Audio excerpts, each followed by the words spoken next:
Not clear?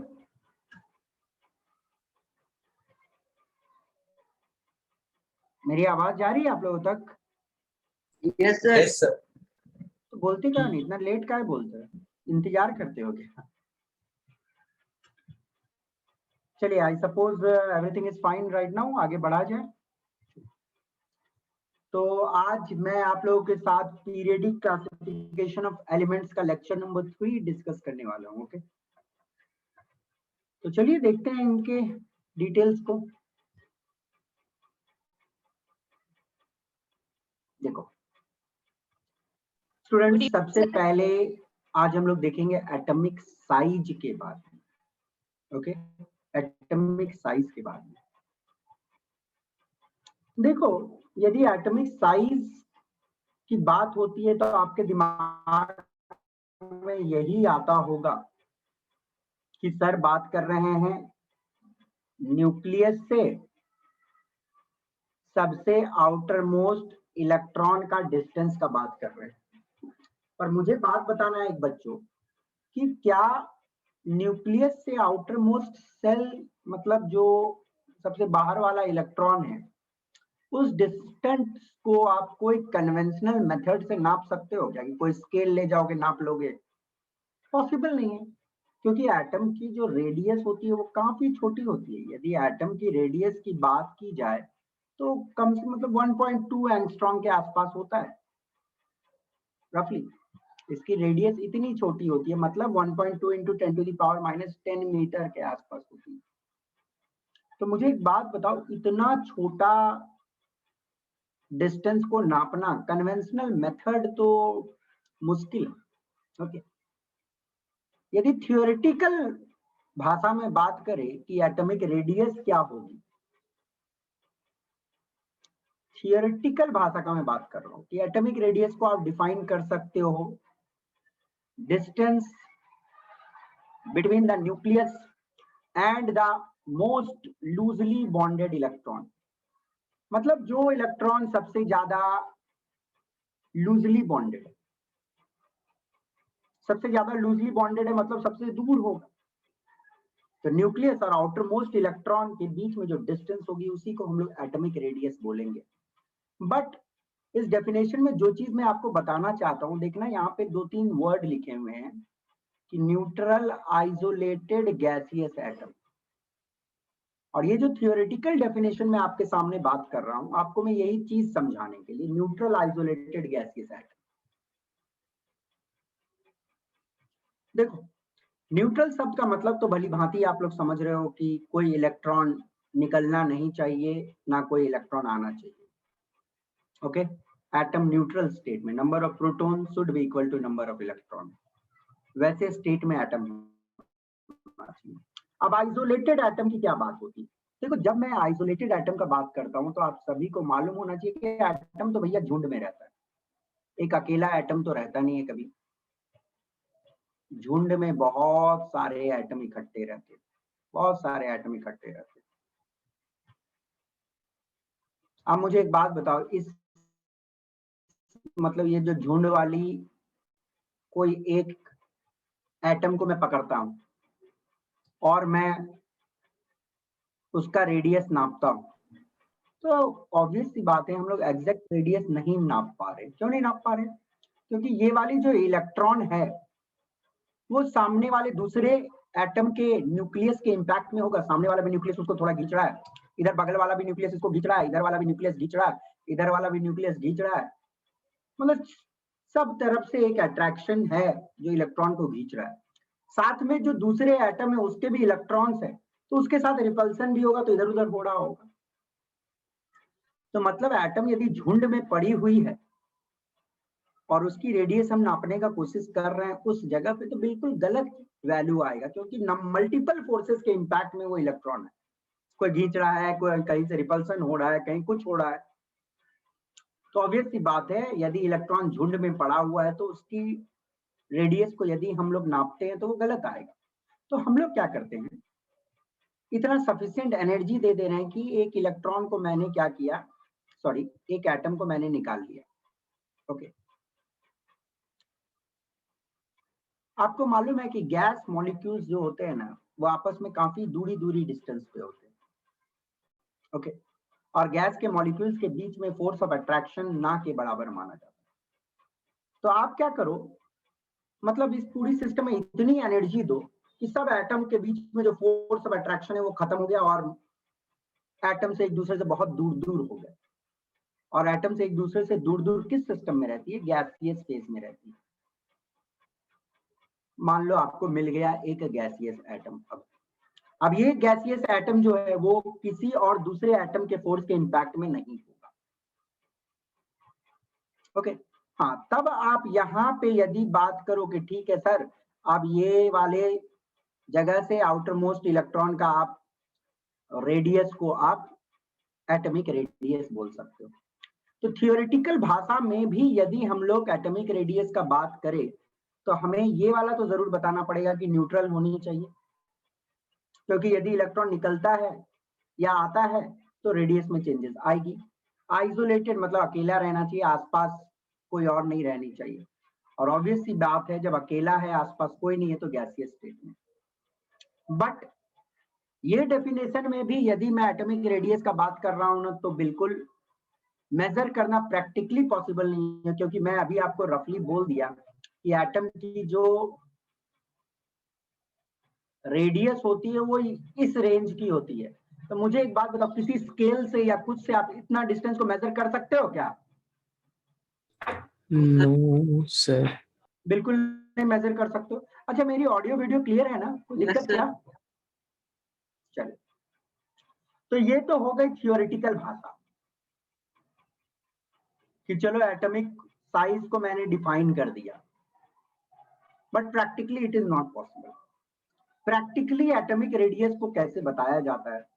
देखो, बात होती है बॉन्डेड कंडीशन में, मतलब दो एटम्स,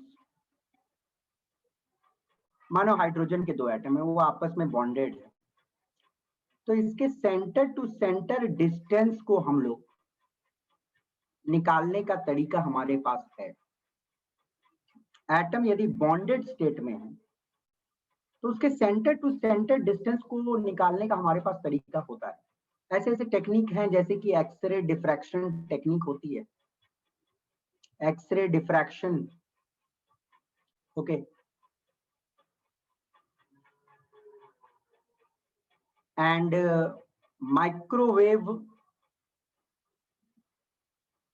स्पेक्ट्रोस्कोपी।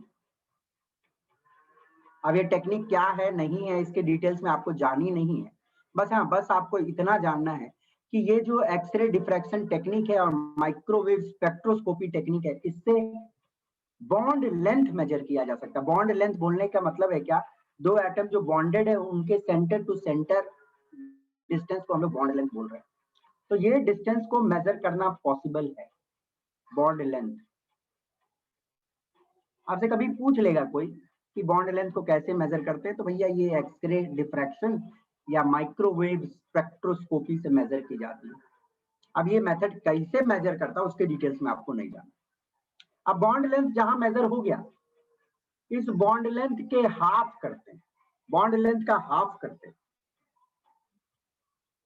उसको रफली हम लोग मानते हैं एटम के रेडियस के बराबर। अंडरस्टूड? तो एटॉमिक रेडियस प्रैक्टिकली किस तरह मेजर की जाती है? एटम बॉन्डेड स्टेट में है, उनके सेंटर टू सेंटर डिस्टेंस को नाप लिया जाता है डिफरेंट मॉडर्न टेक्निक से, और फिर उस डिस्टेंस को हाफ कर दी जाती है जो एटॉमिक रेडियस के आसपास होता है, ओके।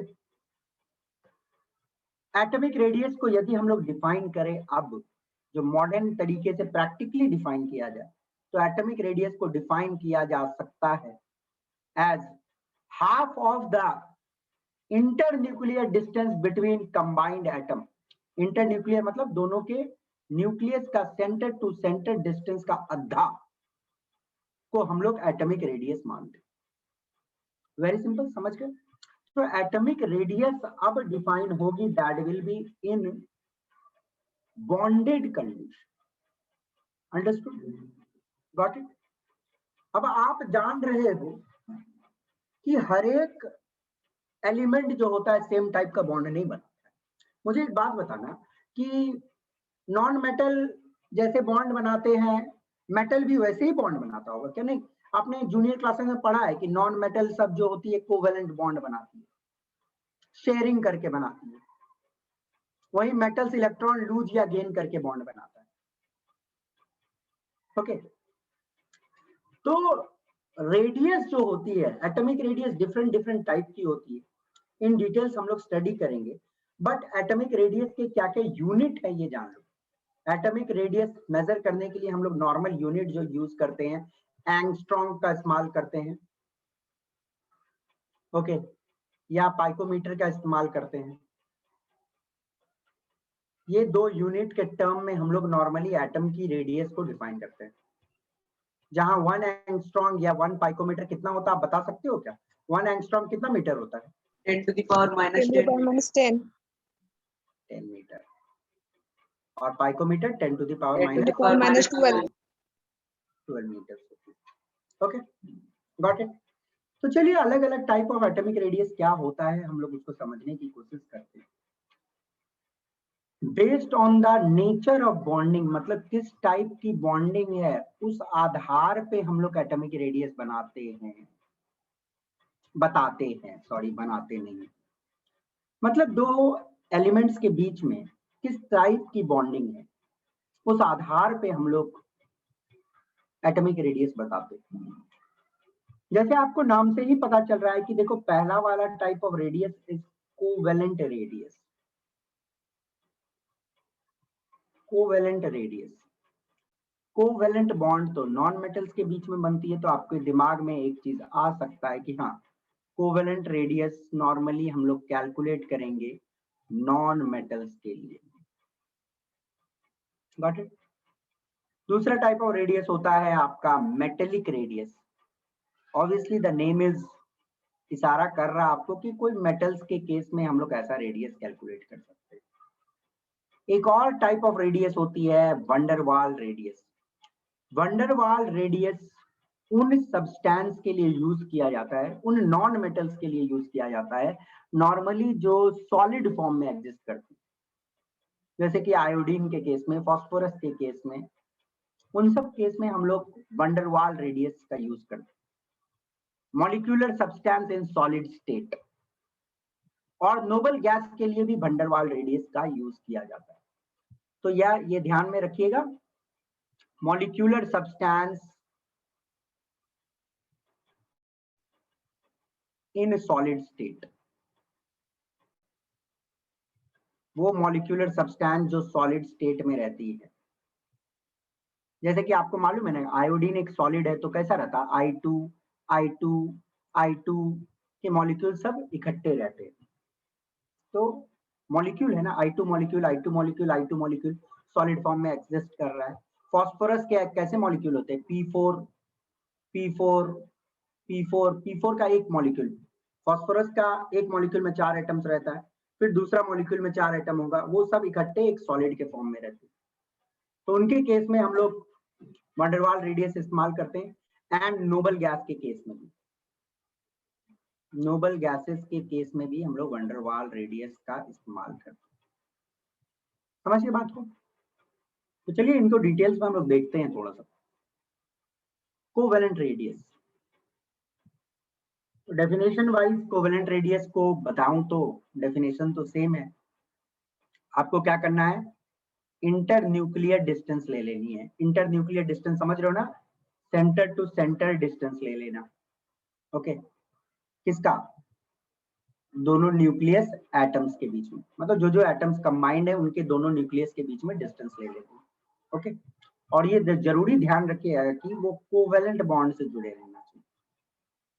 कोवेलेंट बॉन्ड तो आपको मालूम ही है। In case of homo atomic molecule, homo atomic बोलने का मतलब है सेम एटम्स जुड़े हुए, जैसे कि क्लोरीन क्लोरीन आपस में जुड़ा गया है, हाइड्रोजन हाइड्रोजन आपस में जुड़ा हुआ है। ओके, ऑक्सीजन ऑक्सीजन आपस में जुड़ी हुई है, नाइट्रोजन नाइट्रोजन आपस में जुड़ी हुई है। होमो एटमिक मॉलिक्यूल मतलब सेम एटम्स वाले मॉलिक्यूल के केस में ये कहानी मैं बात कर रहा हूँ।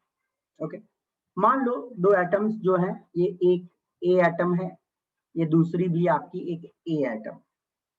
मैं क्या किया, इनका सेंटर टू सेंटर डिस्टेंस को निकाला, सेंटर टू सेंटर डिस्टेंस निकाल लिया। वो एक्सरे क्रिस्टलोग्राफी टेक्निक या माइक्रोवेव स्पेक्ट्रोस्कोपी से मैंने मेजर कर लिया सेंटर टू सेंटर डिस्टेंस। तो ये डिस्टेंस बेटा हमको मालूम चल गया। अब क्या करूंगा, मैं इस डिस्टेंस का आधा कर दूंगा, तो कोवेलेंट रेडियस क्या हो जाती है, half of the internuclear distance. Internuclear distance जो दो न्यूक्लियस के बीच में है, उसका क्या करना है आपको, आधा कर देना। ध्यान देना वो एटम्स कोवेलेंट बॉन्ड से जुड़े हुए रहने चाहिए। और नॉर्मली यूज किसके लिए ये किया जाता है, नॉन मेटल्स जो मॉलिक्यूलर फॉर्म में एग्जिस्ट करती है, सॉलिड्स, वो नॉन मेटल्स जो मॉलिक्यूलर फॉर्म में सॉलिड में के फॉर्म में एग्जिस्ट करती है, सॉरी सॉलिड के फॉर्म में नहीं वो तो सॉलिड वंडरवाल्ड में चला गया मैं।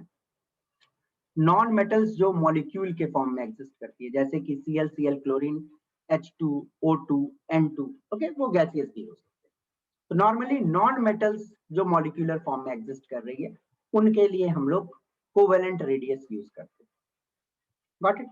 चलिए एक मैं आपको छोटा सा क्वेश्चन पूछ रहा हूं।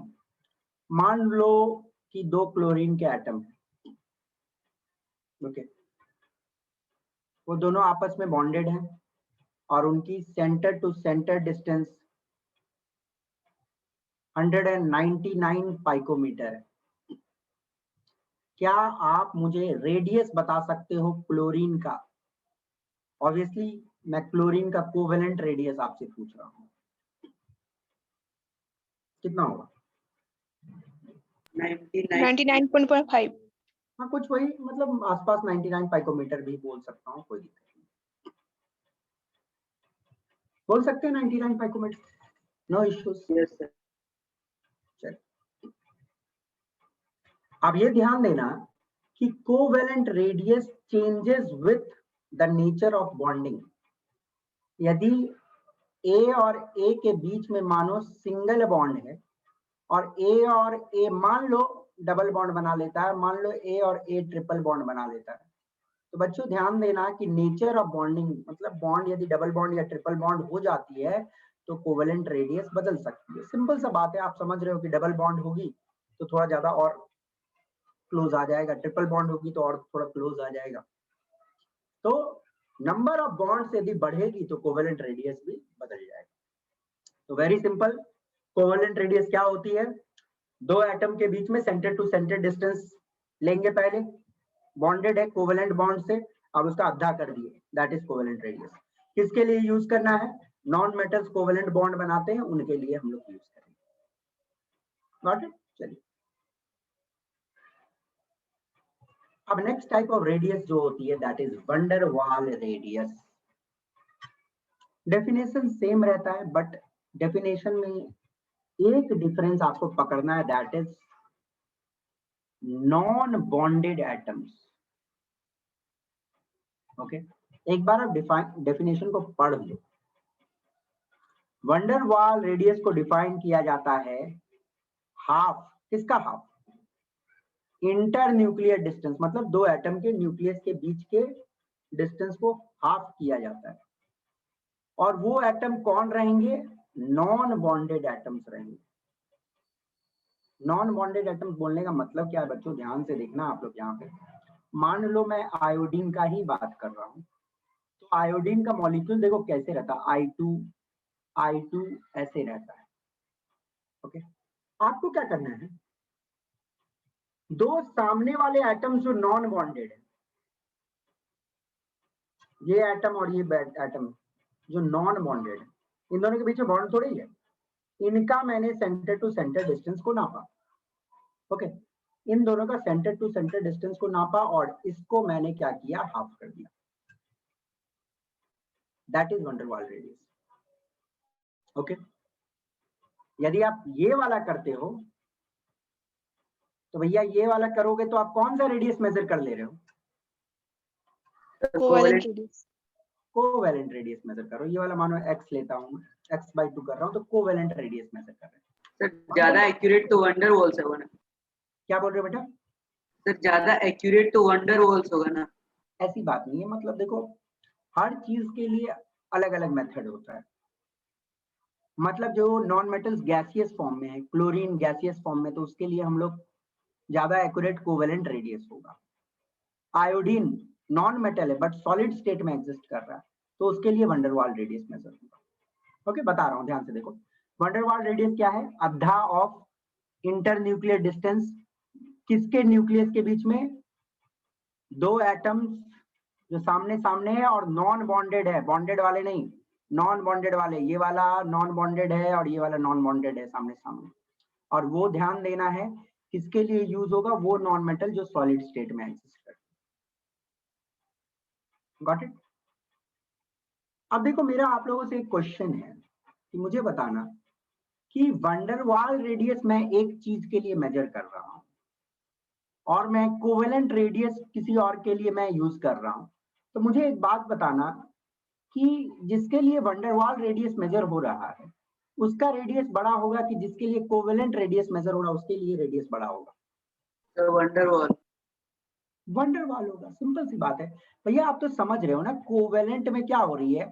दो एटम्स मतलब ओवरलैप कर रही है, और ओवरलैप कर रही है तो ये जो सेंटर टू सेंटर डिस्टेंस वो थोड़ा तो कम हो जा रहा है और फिर उसका आधा कर रहे हैं। बट वंडरवाल में क्या कर रहे हैं? देखो ये वाला जो है ये थोड़ा सा लाइन के बाहर ही जा रही है ना, ये टोटल डिस्टेंस है, ये टोटल डिस्टेंस है। अब मैंने इसका आधा किया, ये जो लाइन ग्रीन वाली लाइन दिख रही है आप लोग, ये इसका आधा किया, तो ये वाला जो जा रहे हैं ये थोड़ा सा इस सर्कल के बाहर ही तक जा रहे हैं, है ना? तो d/2 जो है थोड़ा सा बड़ा ही होगा, क्योंकि यहाँ पे तो एटम ओवरलैप कर जा रही है, यहाँ पे तो कोई ओवरलैप नहीं कर रही है, तो थोड़ा थोड़ा दूर ही। जैसे नॉन बॉन्डेड है तो कैसे है? ऐसे एक I2 हो गया मान लो और एक दूसरा I2 ऐसे हो गया, थोड़ा छोटा बन गया, बट आप समझ सकते हो इन दोनों के बीच का डिस्टेंस। तो ये थोड़ा सर्कल से तो बाहर ही तक जा रहे हैं ना, समझ रहे हो बात को? तो वंडरवाल रेडियस थोड़ा सा बड़ा रहता है। रेडियस वंडरवाल जिसके लिए मेजर होती है that is greater than covalent radius. आप बोलोगे कि सर आयोडीन के लिए मैं कोवेलेंट रेडियस मेजर करूंगा, ठीक है, तुम नाप लो, कोई दिक्कत नहीं है, आप नाप सकते हो, ठीक है, सेंटर टू सेंटर डिस्टेंस ले लो, उसका आधा कर दो। बट हम लोग नॉर्मली आयोडीन तो एक नॉन मेटल है माना, बट सॉलिड स्टेट में, तो इसके लिए हम लोग कोवेलेंट रेडियस प्रीफर नहीं करेंगे, इसके लिए हम लोग प्रीफर करेंगे वंडरवाल रेडियस, क्योंकि नॉर्मल कंडीशन में ये एक सॉलिड स्टेट में एग्जिस्ट करता है। उसी प्रकार आप बोलो ऐसा क्लोरीन के लिए हम लोग वंडरवाल रेडियस ले, तो वो सही नहीं होगा, क्योंकि क्लोरीन तो गैस के फॉर्म में रहती है। Cl2 के गैस के एक मॉलिक्यूल यहाँ है तो Cl2 का दूसरा गैस का मॉलिक्यूल यहाँ है, तीसरा Cl2 का गैस का मॉलिक्यूल यहाँ, तो इसके लिए वंडरवाल रेडियस निकालना एक बेकार वाला बात हो जाएगा। इसके लिए तो भैया हम लोग नॉर्मल स्टेट में ये गैस के फॉर्म में एग्जिस्ट करती है, तो Cl के बीच में सेंटर टू सेंटर डिस्टेंस, ठीक है। चलो अब चलो एक छोटा सा इंफॉर्मेशन, मान लो ये वाला जो d/d है ये आपका निकल रहा है 396 पाइकोमीटर मान लो, तो आप मुझे बता सकते हो कि आयोडीन का वंडरवाल रेडियस कितना आएगा? 198 190। 198 व्हाट इट। चलिए मेरी ऑडियो ब्रेक नहीं ना हो रही है, क्योंकि मेरा इंटरनेट कनेक्शन मुझे अनस्टेबल दिखा रहा है। मेरी आवाज सही जा रही है ना आप लोगों तक?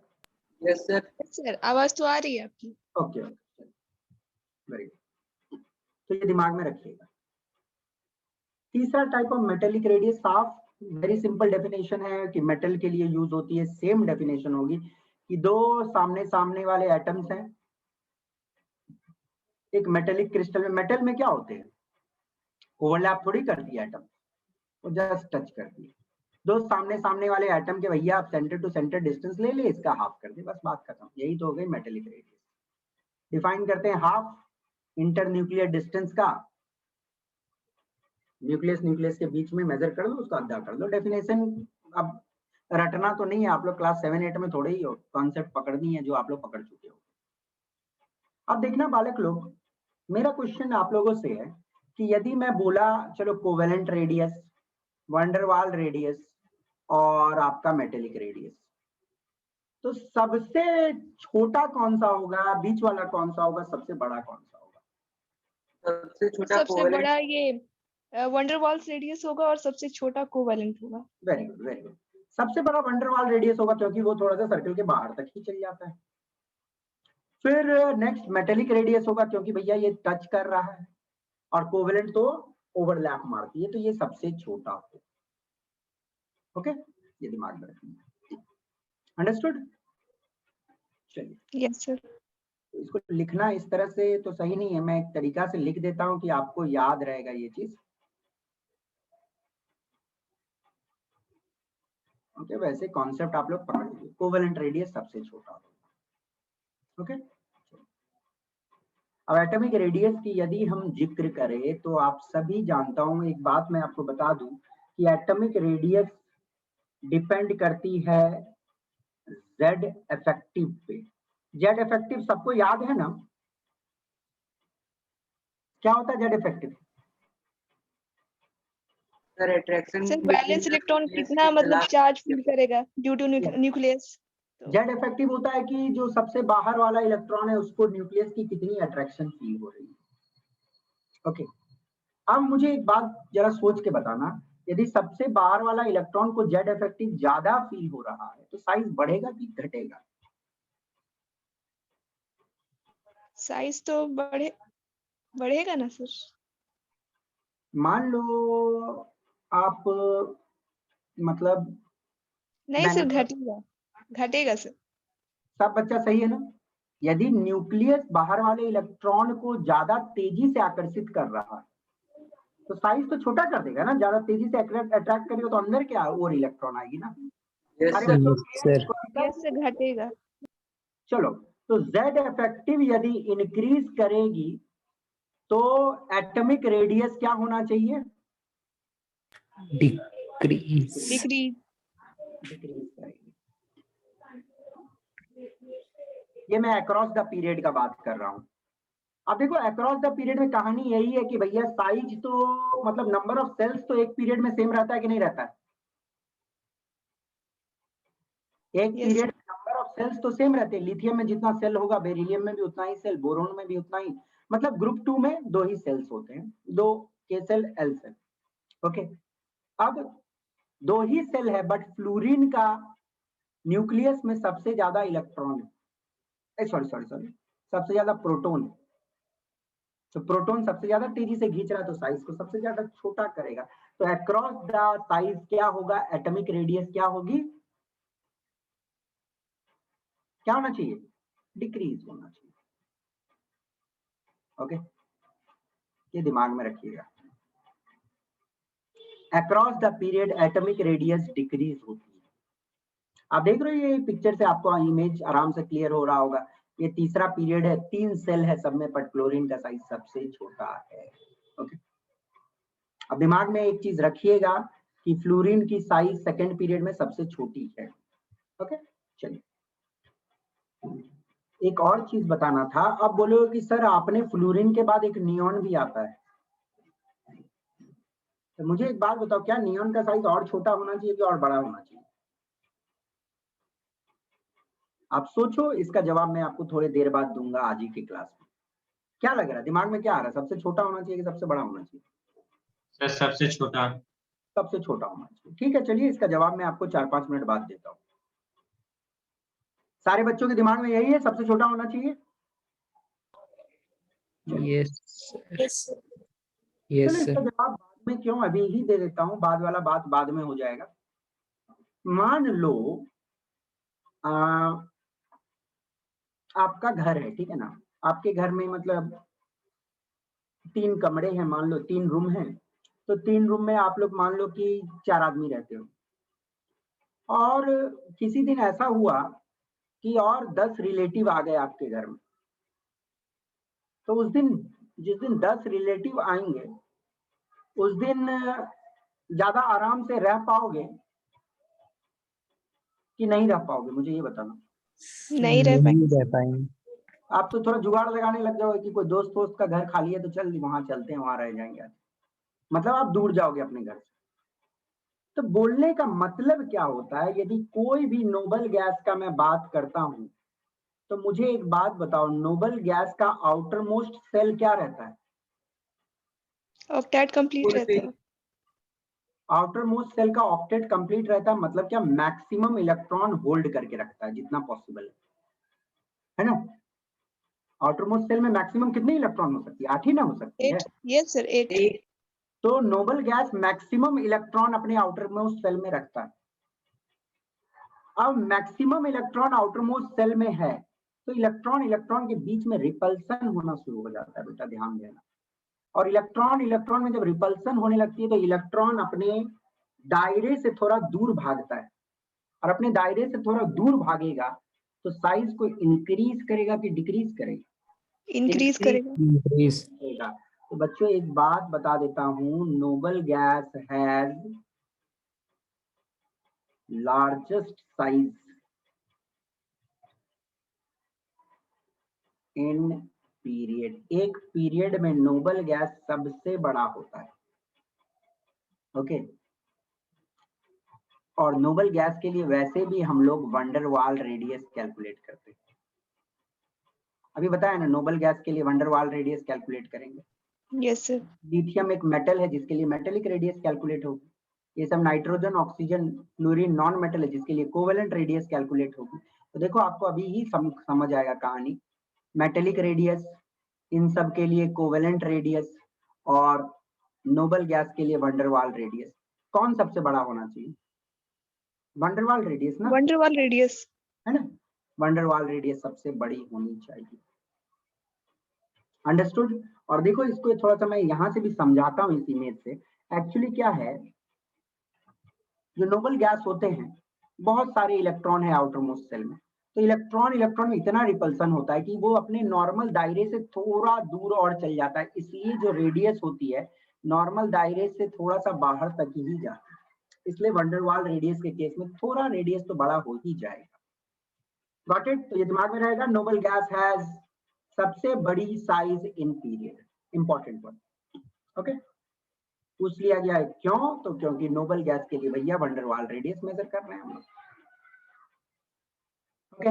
अब ये देखो कुछ डाटा दिया हुआ है, तो डाटा में के चक्कर में तो मैं नहीं पढ़ूंगा, पर देख लो आप, इसको देख के फटाक से आप रियलाइज कर लो।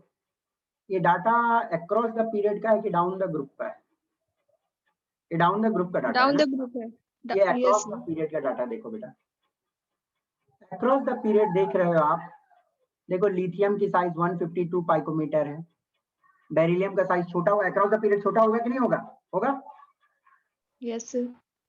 छोटा हो रहा है, छोटा हो रहा है, छोटा हो रहा है। फ्लोरीन की सबसे छोटी हो गई। और आप दिमाग लगा भी सकते हो, इसके लिए भैया मेटेलिक रेडियस मेजर हो रही है, इधर भी मेटेलिक रेडियस मेजर हो रही है। अब ये सब जैसे ही आना शुरू हुआ, इन लोग के लिए कोवेलेंट रेडियस मेजर हो रहा, तो साइज भी छोटा होते चल जाएगा। और ऑक्सीजन में देख रहे हो डबल बॉन्ड है तो साइज ऑब्वियसली छोटी है, ओके। और नोबल गैस मैंने इंक्लूड नहीं किया है यहाँ पे, बट जान लो नोबल गैस की रेडियस सबसे बड़ी है। सर एटॉमिक रेडियस और याद करना पड़ेगा। सर मेटेलॉइड के लिए क्या कौन सा रेडियस होगा? मेटेलॉइड के लिए मेटेलिक मतलब आसपास लेके चलते हैं उन लोगों का, मेटेलिक रेडियस ही नॉर्मली हम लोग नापते हैं हम लोग, ठीक है, ओके। चलिए, सर एटॉमिक रेडियस याद करना पड़ेगा। बिल्कुल नहीं याद करना पड़ेगा। क्या याद करोगे, पागल हो क्या? आपको रटने के लिए आईआईटी भेजा जाएगा कि आपको दिमाग लगाने के लिए आईआईटी भेजा जाएगा? सर दिमाग लगाने के तो आप पकड़ सकते हो ना, नॉन मेटल को देख के पकड़ लोगे कि भैया उसका रेडियस तो कम होगा, ओके। इलेक्ट्रॉनिक कॉन्फ़िगरेशन के लिए मैंने जगह छोड़ा है, आपको मैं लिखवाऊंगा, आज ही मन करेगा तो लास्ट में, ठीक है ना। लिख सकते हो ना इलेक्ट्रॉनिक कॉन्फ़िगरेशन? चलो यस सर। अब आते हैं डाउन द ग्रुप की कहानी पे। डाउन द ग्रुप में भी देखो बच्चे, आप लोग मुझे बोलोगे, ये सही बात है कि down the group Z effective क्या होगी? इंक्रीज ही होगा ना यार, कि न्यूक्लियर चार्ज बढ़ रही है तो जेड इफेक्टिव तो इंक्रीज ही होगा। मानते हो कि नहीं? Number of protons down the group बढ़ेगा कि नहीं? एटॉमिक नंबर बढ़ रही है तो यस यस सर। तो जेड इफेक्टिव इंक्रीज होगा। बट यहाँ पे एक और चीज इंक्रीज होगा, नंबर ऑफ सेल्स भी क्या होगा? इंक्रीज होगा। अब जेड इफेक्टिव, मुझे एक बात बताओ, साइज को क्या करता है? ये घटाता है। साइज घटाता है। और सेल बढ़ेगी तो क्या होगा? साइज बढ़ेगा। बढ़ेगा। तो मतलब एक बढ़ाना चाह रहा है, एक घटाना चाह रहा है। तो एक ऐसा कंडीशन होता है, मान लो एक बच्चा है, उसको यदि 15 न्यूटन के फोर्स से कोई इधर खींच रहा है, 5 न्यूटन के फोर्स से कोई इधर खींच रहा है, ये बच्चा किधर खींचाएगा? 15 न्यूटन की तरफ। मतलब जो ज्यादा डोमिनेंट होगा वो डिटरमाइन करेगा। बच्चों डाउन द ग्रुप आपको मैं बता दूं कि Z इफेक्टिव नो डाउट बढ़ती है, बट सेल का बढ़ना बहुत ज्यादा इम्पैक्ट क्रिएट करता है, क्योंकि एक सेल ही बढ़ जाता है ना, तो Z इफेक्टिव जितना छोटा करने का कोशिश करता है उससे कई गुना साइज को नंबर ऑफ सेल्स बढ़ने से बढ़ा देता है। तो डाउन द ग्रुप क्या होता है, आप दिमाग में रखिए, नंबर ऑफ सेल्स वाला फैक्टर जो है ना इज डोमिनेंट।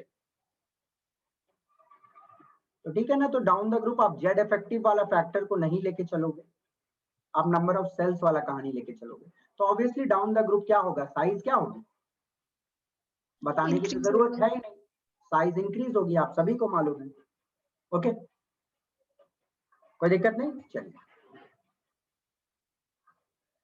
ये वाला डाटा आप देख लो, पहला ग्रुप का हाइड्रोजन 37, लिथियम 152, देख रहे हो ना कि जेड इफेक्टिव तो बढ़ा ही है, बट एक शेल एक्स्ट्रा आने से साइज कितना बड़ा हो गया, 37 से डायरेक्ट 152 पाइकोमीटर भाग गया। तो ये कहानी है, डाउन द ग्रुप देख रहे हो साइज बढ़ रही है। ओके चलिए अब आते हैं हम लोग आयनिक रेडियस की कहानी पे। आयनिक रेडियस ऑब्वियस सी बात है, the radius of an ion, एक आयन की रेडियस का मैं बात कर रहा हूं।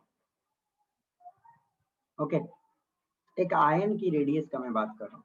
आयन किसको बोलते हैं, जो इलेक्ट्रॉन लूज या गेन करता है उसको हम लोग आयन बोलते हैं। ओके, कैटायन किसको बोलते हैं बताना तो? सर जो सर पॉजिटिवली विच लूज चार्ज रहता है। इलेक्ट्रॉन। जो पॉजिटिवली चार्ज होता है, ठीक है ना, आप लोग याद रख सकते हो कैट आयंस। कैटायंस में जो टी होता है वो प्लस से मिलता जुलता है, तो कैट आयंस। तो इस तरह आप लोग याद रख सकते हो कि पॉजिटिव आयंस को कैटायन बोलते हैं, एनायन नेगेटिव आयन को नेगेटिवली चार्ज्ड। यस वाले को नेगेटिव वाला को बोलते हैं। चलो मान लेते हैं मेरे पास एक एटम है जिसमें प्रोटॉन 8 है, इलेक्ट्रॉन 8 है, ठीक है ना। तो प्रोटॉन 8 है, इलेक्ट्रॉन 8 है, तो कैसा एटम है, न्यूट्रल एटम है, neutral, yes. Yes sir. Neutral atom. अब मैं क्या करता हूं, मैं प्रोटॉन तो निकालने से रहा प्रोटॉन तो निकाल नहीं सकता हूं नॉर्मल कंडीशन में। मानो इलेक्ट्रॉन निकल जाता है, इलेक्ट्रॉन हो गया 7, तो मुझे एक बात बताओ, इलेक्ट्रॉन निकल गया तो वो बन गया cation? Yes sir. Yes yes sir.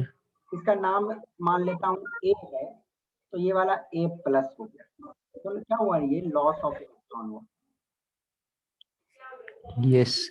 तो मुझे एक बात बताना कि इलेक्ट्रॉन कम हो गया, ठीक है ना, अब बचे हुए इलेक्ट्रॉन को न्यूक्लियस ज्यादा तेजी से खींचेगा कि कम तेजी से खींचेगा? पहले तो 8 प्रोटॉन 8 इलेक्ट्रॉन को संभाल रहा था 1:1 मान लो, अब 8 प्रोटॉन तो 7 इलेक्ट्रॉन को संभालेगा। तो घर में कम आदमी रहेगा तो वो ज्यादा अच्छा से संभल सकता है। वहीं यदि एक घर में किसी मतलब एक मानो एक पेरेंट्स है जिसका 20 तो बच्चा है और एक पेरेंट्स है जिसका 2 बच्चा है, कौन बच्चा अच्छा से संभलेगा? सेकंड कंडीशन वाला। Second sir condition. 2। ओके, तो वही कहानी है, इलेक्ट्रॉन कम है तो प्रोटॉन बड़ा बढ़िया से संभालेगा, प्रोटॉन को खींच के रखेगा, न्यूक्लियस अपने तरफ खींच के रखेगा, तो साइज को छोटा कर देगा। तो कैटायन का साइज जो रहता है स्मॉलर रहता है than parent atom. Am I right? Yes sir. Yes sir. Cation size is smaller than parent atom.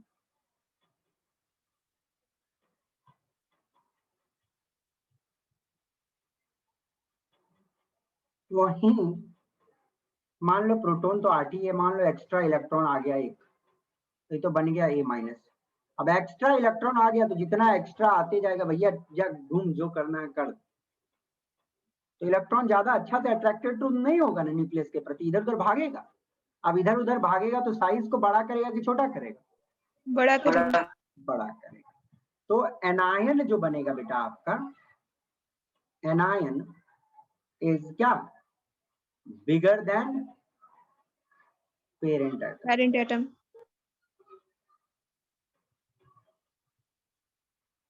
Got it? चलो एक मैं छोटा सा आपको आइडिया दे देता हूँ। मान लो ये A, मान लो ये A प्लस है, मान लो ये A2 प्लस है, मान लो ये A3 प्लस है, मान लीजिए ये A माइनस है, मान लीजिए ये A2 माइनस है, मान लीजिए ये A3 माइनस है। सबसे बड़ा साइज किसका लगेगा आपको? A3 minus. A3 minus. Minus. ठीक है ना? इस तरह बनाओ, कोई दिक्कत? No problem. ये ऑर्डर सही है बिल्कुल। देखो अब मैं आपको एक रफ आइडिया देता हूँ कि एक इलेक्ट्रॉन निकलने से साइज में कितनी डिफरेंस आ जाती है। देखना, मान लो मैं बात कर रहा हूँ सोडियम का, सोडियम एटम का बात कर रहा हूँ, तो सोडियम एटम का जो साइज होता है रफली 186 पाइकोमीटर। देखो बहुत बुक में आपको बहुत डिफरेंट डाटा मिल जाएंगे डिफरेंट। ये डाटा मैंने किससे लिया है, कौन से बुक से लिया है मुझे ध्यान नहीं आ रहा है। जो सोर्स से लिया हूं मैं डाटा इज, उस सोर्स पे विश्वास किया जा सकता है। ओके, तो आप डाटा को देखो, एक सोडियम का 186 पाइकोमीटर होता है एक सोडियम के एटम का, और यदि ये एक इलेक्ट्रॉन निकाल देता है Na प्लस बनता है तो इसका 102 पाइकोमीटर हो जा रहा है। ओके,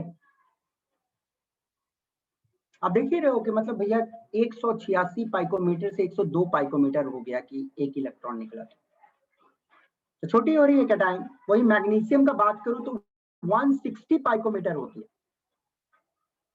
और बेटा आपको मालूम होगा कि मैग्नीशियम तो 2 इलेक्ट्रॉन नॉर्मली लूज करती है ना, वैलेंसी 2 रहता है, तो मैग्नीशियम आसपास 72 पाइकोमीटर की हो जाती है 2 इलेक्ट्रॉन निकलने के बाद, साइज छोटी होगी। और वहीं एल्युमिनियम का साइज जो है, मुझे एक बात बताओ तो एल्युमिनियम का साइज मैग्नीशियम से बड़ा होना चाहिए कि छोटा होना चाहिए? छोटा। छोटा होगा। Across the period 143 पाइकोमीटर।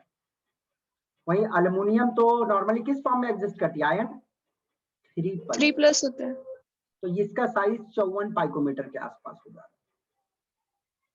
तो डाटा आप कंपेयर कर सकते हो, ये नॉर्मल पेरेंट एटम और कैटायन के बीच है। और नाइट्रोजन तो ऑब्वियसली बनेगी, किस फॉर्म में एग्जिस्ट करती है नाइट्रोजन, बताना मुझे। N1 minus, N2 minus, N3 minus, nitride ion बनेगी ना। अरे भैया मालूम है ना, 7 होती है तो चलो जूनियर क्लासेस वाला कहानी बताता हूँ। 2 और 5 होती है तो 3 इलेक्ट्रॉन गेन करेगा ना ऑक्टेट कंप्लीट करने के लिए। चलो यस सर। तो नाइट्रोजन का 75 पाइकोमीटर का आसपास साइज होता है। And after gaining an electron, ये 3 इलेक्ट्रॉन और गेन करने के बाद लगभग साइज डबल से नहीं थोड़ा कम, डबल से थोड़ा कम 146 पाइकोमीटर के आसपास। ऑक्सीजन इज 73 पाइकोमीटर, और O2 माइनस का बात करूं तो 140 पाइकोमीटर हो रही है। एनायन बन रहा है, तो एनायन बन रहा है तो साइज तो बढ़ेगा ना। ओके, फ्लोरीन की बात करूं तो 72 पाइकोमीटर होती है। और बेटा देखो फ्लोरीन मात्र 1 इलेक्ट्रॉन को गेन किया है तो 133 पाइकोमीटर हो जाती है उसकी साइज। तो रफ आइडिया आप लगा सकते हो कि कितना साइज बढ़ रहा है एक इलेक्ट्रॉन के आने से। चलिए, तो यदि आपसे क्वेश्चन पूछ लिया जाए कभी कि F माइनस का साइज बड़ा होगा कि Na प्लस का साइज बड़ा होगा, तो आप क्या मारोगे? F minus. F माइनस का साइज बड़ा होगा। ये ध्यान देना, कभी भी नेगेटिव चार्ज आ गए ना उसके साइज बड़ा ही रहेगी। ओके,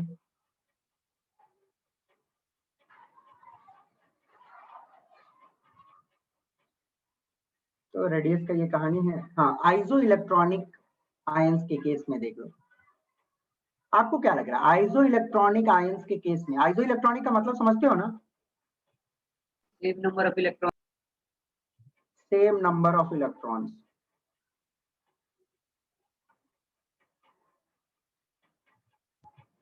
तो Mg2+ में भी कितने इलेक्ट्रॉन है? 2 है सर। 10, फ्लोरीन 9 और +1, ऑक्सीजन 8 +1, 10 इलेक्ट्रॉन है सब में। नंबर इलेक्ट्रॉन 10 है तो इट्स आइसो इलेक्ट्रॉनिक। अच्छा, नीचे में भी तो लिखा हुआ है नंबर ऑफ प्रोटॉन 12, 11, 9, 8। अब साइज और इन एंगस्ट्रॉम एट, ये जो आयन की साइज है ये क्या देख रहे हो आप, बढ़ रही है कि घट रही है? सर इंक्रीजिंग है। इंक्रीजिंग है। तो बेटा आपको ध्यान में रखना है आइसो इलेक्ट्रॉनिक आयंस के केस में, okay, size depends on nuclear charge, okay. और आप मुझे ये बताना कि न्यूक्लियर चार्ज ज्यादा रहेगा तो साइज छोटा रहेगा कि बड़ा रहेगा? छोटा रहेगा। सर छोटा रहेगा तभी।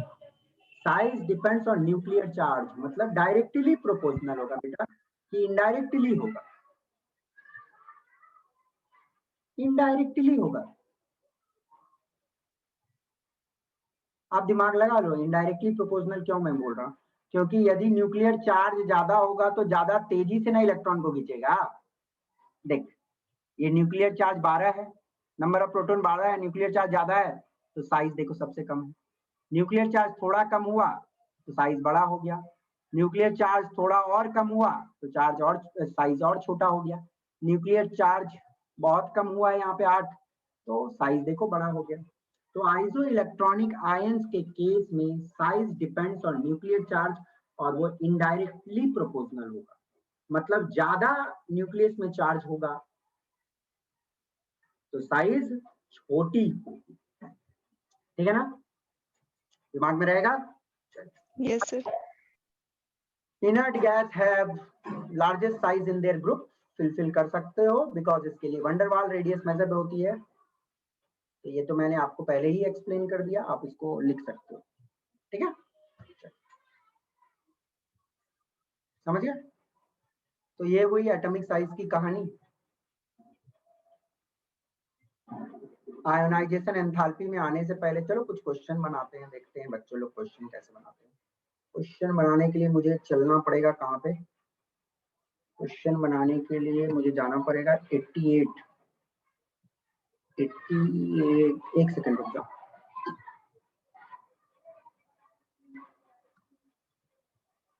हाँ ये लास्ट क्लास में मैंने आप लोगों के साथ डिस्कस किया था, चलो बताना तो इसका क्या होगा आंसर, और इसका बोला था आप लोग घर में बना लेना, ये सब देख सर लेना। बोले थे कि आपका प्रिंटिंग मिस्टेक था तो रहने देने के लिए बोले थे आप। हाँ तो प्रिंटिंग मिस्टेक अभी भी है, अब मैं बनाने बोल रहा हूँ आपको। C22 minus O2 minus CO NO NO plus C22 minus CN minus N2 CN minus N2 O2 2 minus CO2 2 minus N2 O2 minus NO plus CO, समझ गए ना? चलो बना।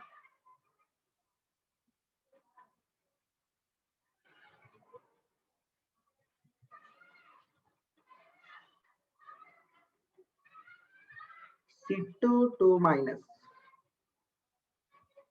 12, 6 और 6 12 और 2 14 हो गई। ऑक्सीजन में कितना हो गया? O2 माइनस, ध्यान देना O2 माइनस, तो 8 और 2 10 हो गई है।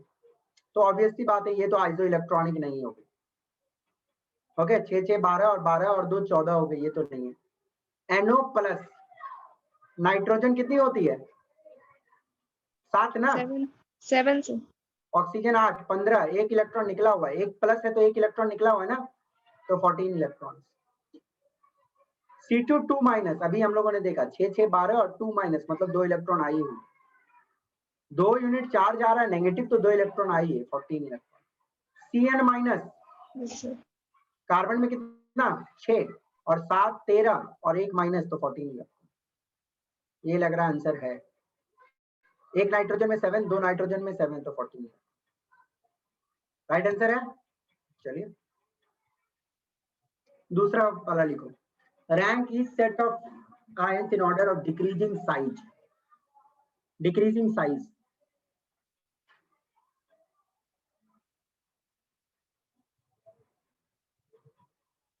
साइज डिक्रीज, आयंस का साइज के बारे में पूछा गया।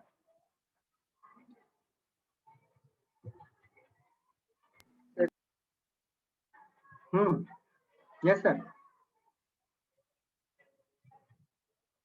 A B C D C B C B sir C C sir, C for cat. C for cat. Right. देखो, rank is set in order of decreasing size. Decreasing size में पूछा है कि साइज डिक्रीज कैसे करेगी। यदि आप पहला वाला बात करते हो तो पहला वाला देखो, आप देखो सब में 2 यूनिट चार्ज है, रहने दो। तो यहाँ पे मैग्नीशियम का साइज जो दिया हुआ है सबसे छोटा दिया हुआ है। Okay, very good. फिर बीच में स्ट्रोंशियम आ गया। नहीं, स्ट्रोंशियम का साइज क्या होना चाहिए? सबसे बड़ा होना चाहिए ना, सबसे पहले होना चाहिए ना। डिक्रीजिंग साइज, स्ट्रोंशियम तो कैल्शियम से बड़ा होगा, तो ये नहीं होगा। K plus S2 minus Cl minus, बिल्कुल नहीं। 2 माइनस चार्ज है तो भैया 2 माइनस तो बाद में आएगा Cl माइनस से, ये नहीं होगा। N3 माइनस, 3 नेगेटिव, 3 नेगेटिव सबसे बड़ा, 2 नेगेटिव थोड़ा बड़ा, 1 नेगेटिव थोड़ा बड़ा, और पॉजिटिव चार्ज तो सबसे छोटा होगा। फिर 2 पॉजिटिव, तो 2 पॉजिटिव तो और छोटा होगा, 3 पॉजिटिव और छोटा होगा। तो मुझे तो सी लग रहा है, सी सही है। Anion anion anion minus charge जितना ज्यादा उतना बड़ी होगी ना, समझ गए। और वैसे भी एक दिमाग लगा सकते हो कि ये पूरी आइसो इलेक्ट्रॉनिक स्पीसी है। 7 और 3 10, 8 2 10, 9 10 10 10 10। और आइसो इलेक्ट्रॉनिक स्पीसीज में न्यूक्लियस का चार्ज जितना ज्यादा होता है उतनी साइज छोटी होती है। तो अल्युमिनियम का सबसे ज्यादा है ना, 13 है, तो सबसे छोटा तो यही होगा। देखो 13 है, 12 है, 11 है, इसका कितना है 9 है ना, 9 सर। 8 है, 7 है, तो साथ में दिख रहा है साफ। The correct order of increasing radius of element silicon, aluminium, sodium and phosphorus, NCERT का क्वेश्चन है।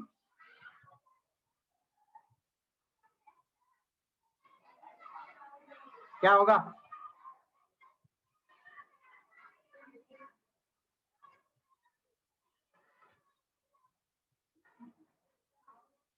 The correct order of increasing radius of element silicon, sir aluminum. B B B answer? Yes हाँ, B मुझे भी सही लग रहा है। देखो क्यों? अक्रॉस द पीरियड वाले ही एलिमेंट है।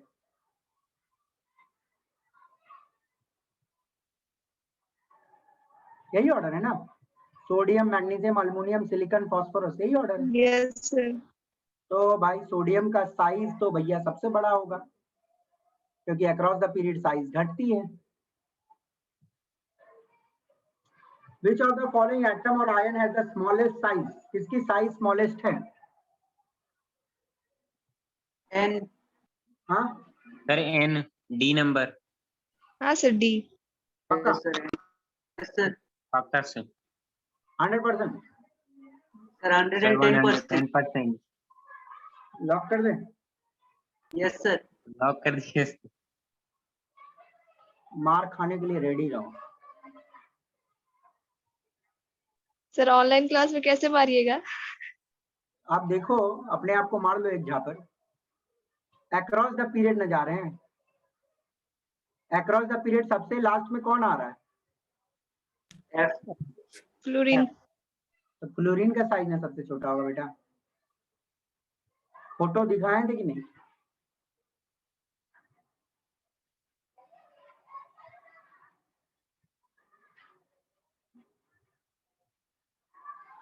ये नाइट्रोजन, ये फ्लोरीन है ना। अक्रॉस द पीरियड क्या होगी? साइज डिक्रीज करेगी ना। डिक्रीज होता है सर।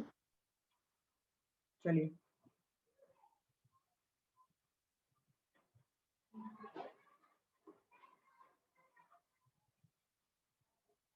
ओके, कोई दिक्कत किसी को? नो।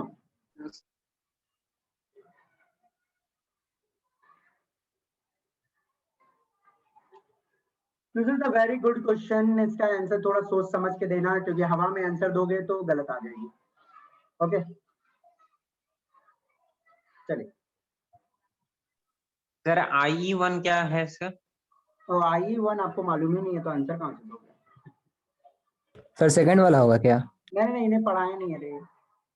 अभी पढ़ाई नहीं, अभी आयोनाइजेशन एनर्जी पढ़ाना पड़ेगा। चलो बैक पढ़ाई पे।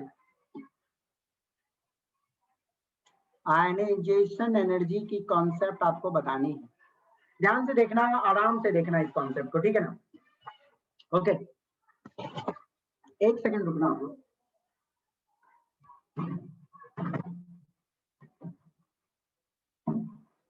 कैमरा ब्लॉक हुआ है क्या? वो मैंने ही ब्लॉक किया था। चलिए, आयनाइजेशन एंथैल्पी, ध्यान से देखना इस कॉन्सेप्ट को, वेरी इंपॉर्टेंट कॉन्सेप्ट, काफी क्वेश्चन इस कॉन्सेप्ट से सेट होती है। Okay, ionization enthalpy. अब एंथैल्पी क्या होता है ये तो थर्मोडायनेमिक्स जब पढ़ोगे तब समझ आएगा, सिर्फ अभी इसको आयनाइजेशन एनर्जी मान के चलो आप लोग। ओके, आयनाइजेशन एनर्जी का मतलब होता है कि कितना एनर्जी आपको जरूरत है ताकि आप एक एटम जो आइसोलेटेड है, आइसोलेटेड मतलब अकेला, गैसियस फेज में है और ग्राउंड स्टेट में, समझ रहे हो ना डेफिनेशन में? मतलब वो तो बता दिया था ना, आइसोलेटेड एटम एक अकेला एटम होता है, ओके, और वो गैसियस फेज में रहती है और मिनिमम एनर्जी स्टेट में। ओके, तो आयोनाइजेशन एनर्जी उस एनर्जी को बोला जाता है जो एक आइसोलेटेड गैसियस एटम जो ग्राउंड स्टेट में है, ओके, वो एब्जॉर्ब करेगी टू इजेक्ट एन इलेक्ट्रॉन। मतलब एक एटम जो मिनिमम एनर्जी स्टेट में है, मिनिमम एनर्जी स्टेट समझ लो ना, एनर्जी एब्जॉर्ब नहीं किया हो, अच्छा स्ट्रक्चर ऑफ एटम तो आप लोग पढ़े हुए हो। एक एटम जो मिनिमम एनर्जी स्टेट में, वो कितना एनर्जी एब्जॉर्ब करेगा ताकि उसका जो आउटर मोस्ट इलेक्ट्रॉन है वो बाहर निकल जाए, इसको हम लोग बोलते हैं आयोनाइजेशन एनर्जी। वेरी सिंपल में बात करूं तो एक एटम जो अकेला है, ओके, अकेला एटम मतलब गैसियस स्टेट में, उससे हमको एक इलेक्ट्रॉन निकाल ली, ओके, तो कितना एनर्जी हम सप्लाई करेंगे उसको हम लोग आयोनाइजेशन एनर्जी बोलते हैं। तो ये बन गया A प्लस गैसियस, तो हम लोगों ने जो एनर्जी सप्लाई किया उसको हम बोले आयोनाइजेशन एनर्जी 1। एक न्यूट्रल एटम से पहला इलेक्ट्रॉन निकालने के लिए जितनी एनर्जी हम लोग देते हैं उसको हम बोलते हैं आयोनाइजेशन एनर्जी 1। अब क्या है, मैं चाहूं तो 2 इलेक्ट्रॉन भी निकाल सकता हूं, तो दूसरा इलेक्ट्रॉन निकालने के लिए A प्लस गैसियस से दूसरा इलेक्ट्रॉन निकालेंगे तो जितना एनर्जी जरूरत होगा उसको हम बोलेंगे आयोनाइजेशन एनर्जी 2। तो ये बन जाएगा A2 प्लस गैसियस, मतलब कैटायन बनती जा रही। फिर यदि हमको तीसरा इलेक्ट्रॉन निकालना है A2 प्लस गैसियस से, तीसरा इलेक्ट्रॉन निकालेंगे तो जो एनर्जी सप्लाई करेंगे उसको हम लोग बोलेंगे आयोनाइजेशन एनर्जी 3। ओके, अब मेरा आप लोगों से एक छोटी सी सवाल है कि मुझे एक बात बताना कि पहला इलेक्ट्रॉन निकालने में जितनी एनर्जी लगी है, दूसरा इलेक्ट्रॉन निकालने में आपको ज्यादा एनर्जी लगेगा कि कम एनर्जी लगेगा? ज्यादा। ज्यादा लगेगा। पक्का? Yes sir. क्यों? सर क्योंकि उसका अट्रैक्शन बढ़ जाएगा। यस, इलेक्ट्रॉन जब कम हो गई तो न्यूक्लियस के प्रति ज्यादा अट्रैक्टेड हो जाएगा। ओके, तो ये दिमाग में रखना है कि आयोनाइजेशन एनर्जी 1 मतलब पहला इलेक्ट्रॉन निकालने का एनर्जी, आयोनाइजेशन एनर्जी 2 दूसरी इलेक्ट्रॉन निकालने की एनर्जी, दूसरी इलेक्ट्रॉन, 2 इलेक्ट्रॉन निकालने की एनर्जी नहीं, दूसरी इलेक्ट्रॉन निकालने की एनर्जी, वो ग्रेटर होगा पहला इलेक्ट्रॉन निकालने से। तीसरी इलेक्ट्रॉन निकालने की एनर्जी और ज्यादा ग्रेटर होगा, और चौथी का तो सवाल ही नहीं उठता, चौथा इलेक्ट्रॉन नहीं निकाल पाओगे। चौथा इलेक्ट्रॉन निकालने के लिए इतनी एनर्जी रिक्वायरमेंट होती है कि आएगा कहां से उतना एनर्जी, समझ गए? तो दिमाग में ये रखिएगा। ओके, आयोनाइजेशन एनर्जी मतलब क्या, एक एटम से पहला इलेक्ट्रॉन निकाले तो आयोनाइजेशन एनर्जी 1, कितना एनर्जी सप्लाई की है। दूसरा इलेक्ट्रॉन निकालेंगे आयोनाइजेशन एनर्जी 2, तीसरा के लिए आयोनाइजेशन एनर्जी 3, और ये ऑर्डर दिमाग में रखिएगा। ओके, अब आयोनाइजेशन एनर्जी किन किन फैक्टर्स पे डिपेंड करेगी, ये वाला आप जरा सोच के देखो, क्या ये सही लिखा हुआ है, क्या गलत लिखा हुआ है। Ionization energy is indirectly proportional to shell number. मतलब बोलने का मतलब है कि एक सेल है एक एटम में, दूसरा एटम में 2 सेल है, तीसरा एटम में 3 सेल है। तो मुझे एक बात बताओ, तीसरा एटम का इलेक्ट्रॉन सबसे ज्यादा दूर है, पहला एटम का जो इलेक्ट्रॉन है वो बहुत ज्यादा नजदीक है। तो नजदीक जो इलेक्ट्रॉन है उसको बाहर निकालने के लिए ज्यादा एनर्जी देना है कि दूर वाला को ज्यादा एनर्जी देना है? सर नजदीक नजदीक वाला। वाला सर। नजदीक वाला को। मतलब क्या है, शेल नंबर यदि बढ़ेगी, ज्यादा सेल होगा तो इलेक्ट्रॉन निकालना आसान होगा। Yes sir. तो ऑब्वियस सी बात है कि सेल नंबर जैसे ही बढ़ते जाएंगे एक एटम में, आयोनाइजेशन एनर्जी आपकी घटते जाएगी। तो आप दिमाग लगा सकते हो कि down the group atomic radius बढ़नी चाहिए कि घटनी चाहिए, sorry down the group ionization energy घटनी चाहिए कि बढ़नी चाहिए, घटनी चाहिए सर। है ना। साइज बड़ा होते जाएगा, बड़ा डाउन द ग्रुप साइज बड़ा हो रहा है, और बड़ा एटम से तो इलेक्ट्रॉन निकालना आसान होता है, तो ionization energy down the group कम लगता है ना, क्योंकि ज्यादा सेल है तो एनर्जी कम लग रहा है, आप ही देख रहे हो।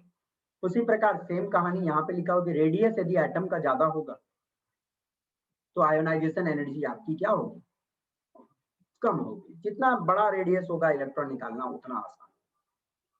अब ये वाला जो लिखा हुआ है ये सही है कि गलत, मुझे ये बताना। सही है सर। सही है। जेड इफेक्टिव जितना ज्यादा है न्यूक्लियस, उतना ज्यादा से आउटर मोस्ट इलेक्ट्रॉन को जकड़ के रखता है। आउटर मोस्ट इलेक्ट्रॉन ज्यादा प्यार है उसको न्यूक्लियस से, तो निकलेगा थोड़ी, बहुत ज्यादा ताकत लगाना पड़ेगा। तो जेड इफेक्टिव जितना ज्यादा आयोनाइजेशन एनर्जी उतनी ज्यादा। ओके, अब मुझे एक बात बताना, एक और चीज बताता हूं, चार्ज ऑन आयन। मैं पॉजिटिव ही चार्ज का बात कर रहा हूं, मान लो एक पल के लिए। मुझे एक बात बताओ, A+ से इलेक्ट्रॉन निकालना ज्यादा आसान है कि A2+ से इलेक्ट्रॉन ज्यादा निकालना आसान है कि A3+ से? A+ इजी है सर, A+ निकालना ज्यादा आसान। A+ से निकालना ज्यादा आसान है। तो आयोनाइजेशन एनर्जी,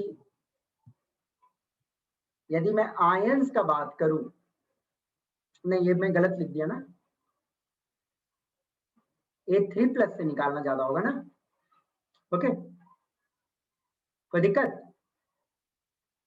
नो सर। सोच लो, आयोनाइजेशन एनर्जी मतलब एक इलेक्ट्रॉन निकालना है, A+ से आसान होगा निकालना कि A3+ से आसान होगा? A+ से निकालना। A+ से। सबसे छोटी है, सॉरी सबसे बड़ी है, A3+ सबसे छोटी है। देखो यहाँ पे मैं सिंपल भाषा में लिख दिया हूँ, आपको दिमाग लगाने की जरूरत नहीं है। Greater the size of atom, जितना साइज ऑफ एटम बड़ा होगा ईजियर होगी रिमूवल ऑफ इलेक्ट्रॉन। जितना साइज बड़ा होगा इलेक्ट्रॉन निकालना उतना आसान होगा। ओके, तो hence energy required is less.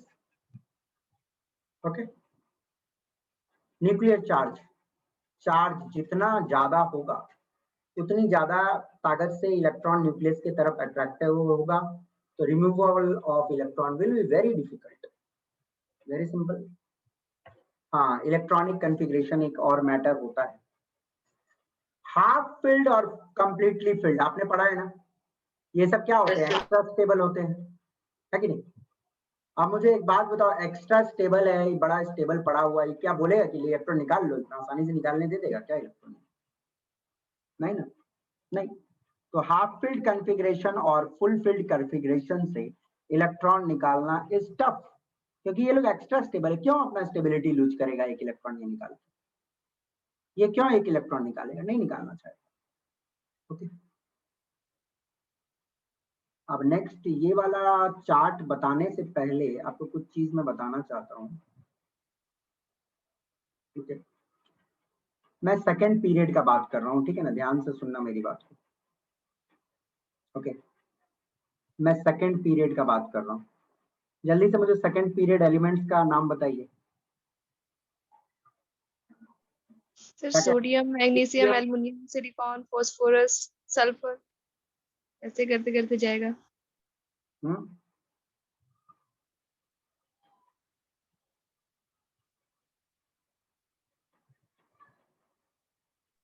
Chlorine, वो छोड़ देते। Okay, argon, sir second period में लिथियम से शुरू। हाँ ये तो थर्ड पीरियड हो गया, सही बोल रहे हो, ये थर्ड पीरियड हो गया ना। सेकंड पीरियड तो बेटा लिथियम से शुरू होगा ना। हाँ lithium, sir, beryllium, boron, carbon, nitrogen, lithium, beryllium, boron, carbon, nitrogen, oxygen, fluorine. Chlorine. अब मुझे इनमें बताना कि आपको क्या लग रहा है कि आयोनाइजेशन एनर्जी सबसे ज्यादा किसका होना चाहिए, सबसे कम किसका होना चाहिए, या ऑर्डर क्या होना चाहिए?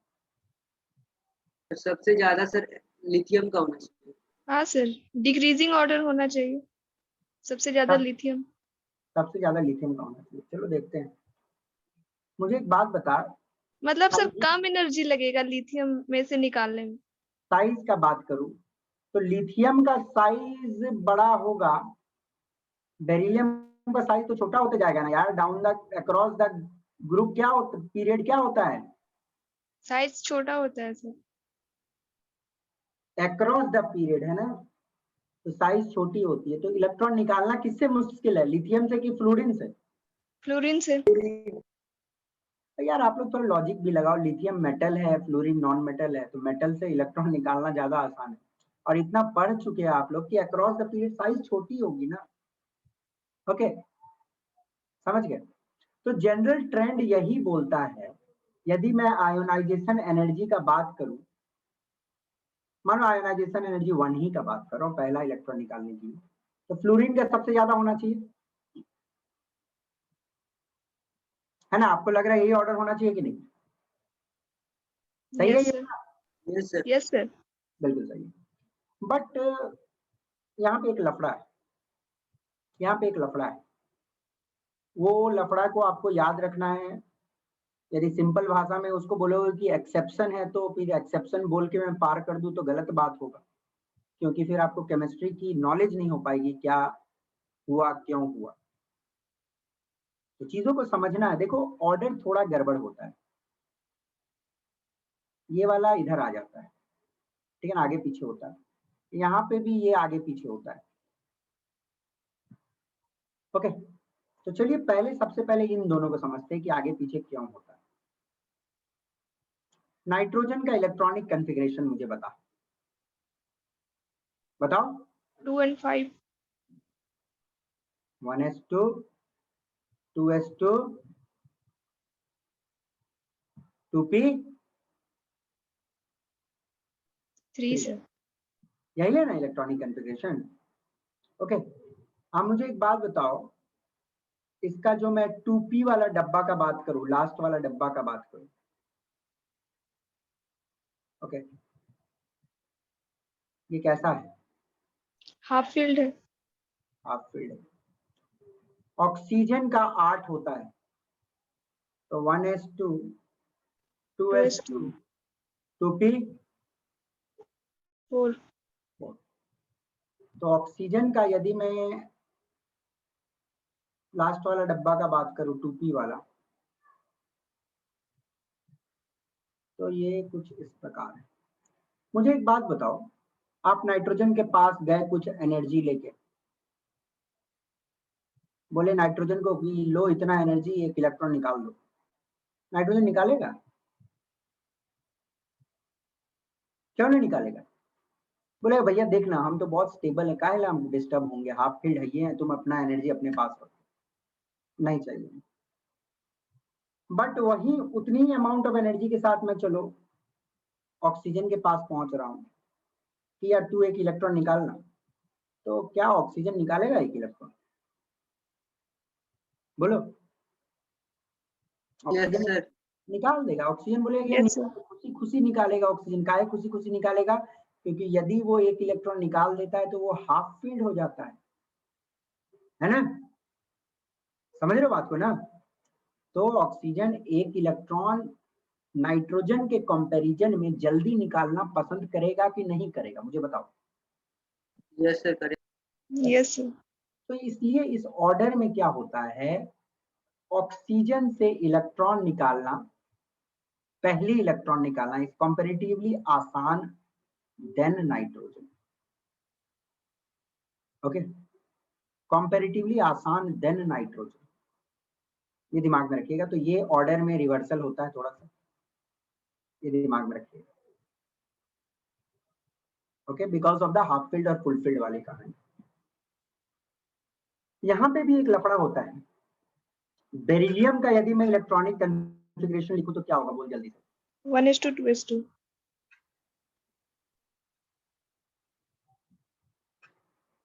बोरोन का मैं लिखूं तो क्या होगा बताओ। 1:2:2:2p1. बच्चों मुझे एक बात बताना कि s वाला ऑर्बिटल न्यूक्लियस के ज्यादा करीब होता है कि p वाला ऑर्बिटल न्यूक्लियस के ज्यादा करीब होता Sir, S वाला. है? s वाला ना, s वाला न्यूक्लियस के प्रति ज्यादा पेनिट्रेटेड रहता है, ज्यादा अंदर की ओर है। ओके, तो ज्यादा पेनिट्रेटेड यदि न्यूक्लियस के ओर है तो s में जो इलेक्ट्रॉन है क्या वो निकलना चाहेगा क्या? No, sir. नहीं ना। ओके, तो आपको एक चीज मैं बता देता हूँ बेटा, एक बात बताऊंगा मैं, ये जो लिख रहा हूँ ना ये आपको स्लाइड में नहीं मिलेगी, तो आई विल रिक्वेस्ट यू कि एक स्क्रीनशॉट इसका ले लेना, क्योंकि ये एडिशनल मैंने इंक्लूड किया है अभी, तो ये आपको स्लाइड में नहीं मिल पाएगी। तो आई विल रिक्वेस्ट यू कि इनका एक स्क्रीनशॉट ले लेना, ठीक है। पेनिट्रेशन इफेक्ट एक चीज होता है जिसका मतलब क्या होता है मालूम है, कि s वाला ऑर्बिटल का जो इलेक्ट्रॉन होता है वो न्यूक्लियस से ज्यादा पेनिट्रेटेड रहता है, अंदर के ओर है, ज्यादा घुसा हुआ अंदर से, और जब वो इलेक्ट्रॉन न्यूक्लियस के ज्यादा सामने काटे निकलेगा वो इलेक्ट्रॉन, तो s p d f ये सब ऑर्बिटल होती है। तो ये ध्यान देना कि s is the maximum, f is the least. तो s के इलेक्ट्रॉन निकालना मुश्किल है, f के इलेक्ट्रॉन निकालना सबसे आसान है। ओके, पेनिट्रेशन इफेक्ट बात की जाए तो s की सबसे ज्यादा होती है। तो मुझे एक बात बताइए, बेरिलियम से मैं इलेक्ट्रॉन निकालूंगा तो सेकेंड शेल के s से निकालना चाहता हूँ, इसका सेकेंड सेल के p से निकालना चाहता हूँ, तो ज्यादा आसान आपको क्या लग रहा है, सेकेंड सेल के s से निकलना ज्यादा आसान है कि सेकेंड सेल के p से ज्यादा निकलना आसान है? सेकंड सेल के एस Sir, P से. हाँ, सेकेंड सेल के p से ना, कौन बोला s? हम नहीं बोले सर. s वाला थोड़ा अंदर है ना, उससे निकलना मुश्किल होगा ना। क्लियर है बेटा, रिपीट करो। Yes. चलो, s ज्यादा पेनिट्रेटेड है, ज्यादा अंदर की ओर है, तो उसका इलेक्ट्रॉन न्यूक्लियस के ज्यादा समीप है। सर P बट वाला कोई भी केटाइन में पहले तो एस से ही निकाला जाता है ना मतलब क्या बोले बेटा? सर, जैसे Cu प्लस में जब निकालते हैं एटम तो उसमें तो एस से ही पहले निकाला जाता है। तो वो 4s है और 5d रहता है। कॉपर का, जब कॉपर का बात कर रहे हो तो आर्गन, ठीक है ना, 4s1 3d5 है, ठीक है ना, सॉरी 3d10 है ना कॉपर का। Yes sir. तो हम ये दूसरा सेल हो गया ना बेटा, तीसरा और चौथा सेल हो गया, समझ गया? मैं सेम सेल में बात कर रहा हूँ। ओके, तो बड़ा सेल होगा तो बाहर वाला सेल होगा तो पहले तो उसी से निकलेगा ना, मैं सेम सेल में बात कर रहा हूँ। Okay, got it? तो 2p से पहले निकलेगा, आसानी से निकलेगा, तो इसलिए क्या होगा, इस ऑर्डर में बोरोन पहले आएगा, बाद में बेरिलियम आएगा। क्लियर हो गया आप लोगों को? कोई दिक्कत नहीं ना? No, sir. No, sir.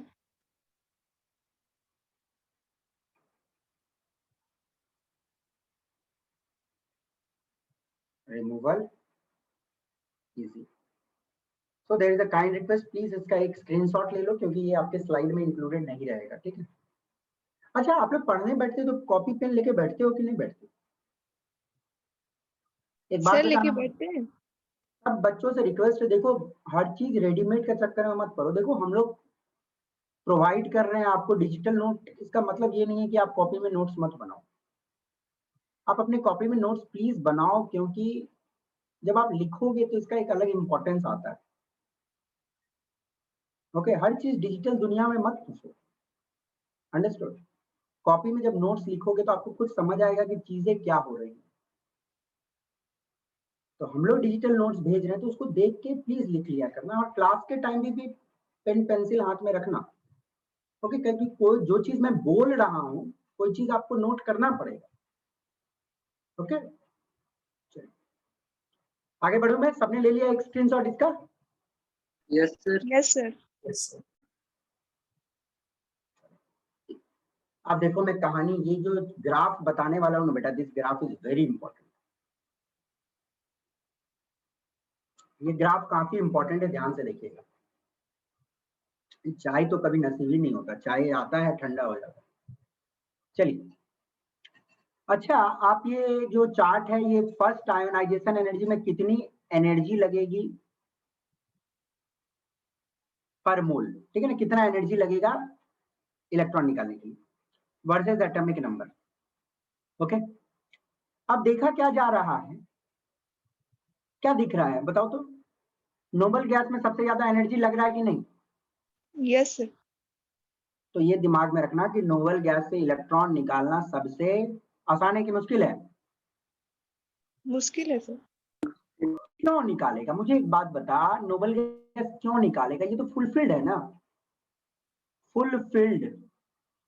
Fulfilled तो पहले से स्टेबल है, वो लफड़ा में काहे पड़ेगा कि भैया मैं तो खुश हूं अपने, फुलफिल्ड है मेरा, हर कुछ सही है।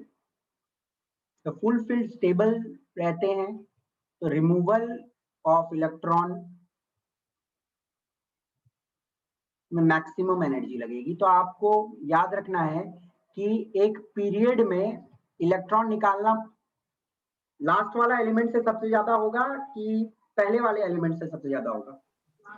सर लास्ट वाले में ज्यादा एनर्जी लगेगा। है ना, hydrogen helium noble gas, lithium beryllium boron carbon nitrogen oxygen fluorine neon, neon से सबसे ज्यादा आर्गन।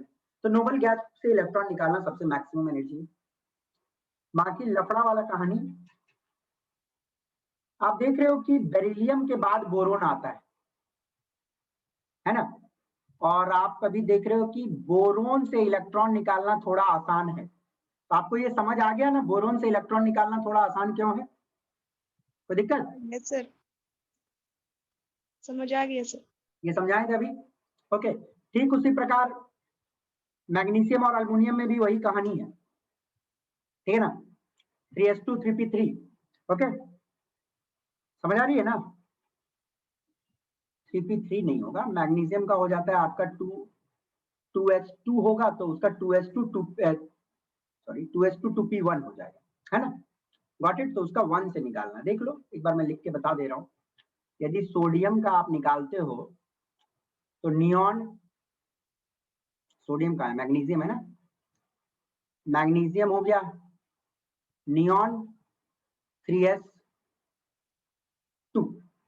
अल्युमिनियम का क्या हो जाएगा?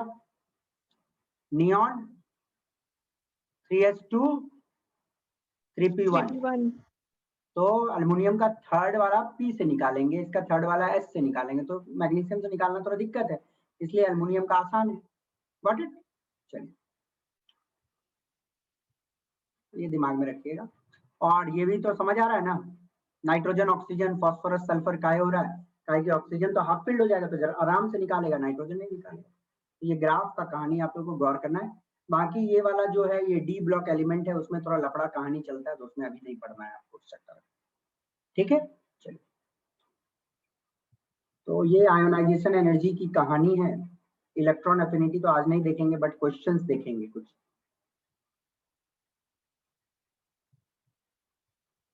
हाँ ये बताओ, जा ये क्वेश्चन तो हो गया, ये वाला बताइएगा। IE1 होता है आयोनाइजेशन एनर्जी 1।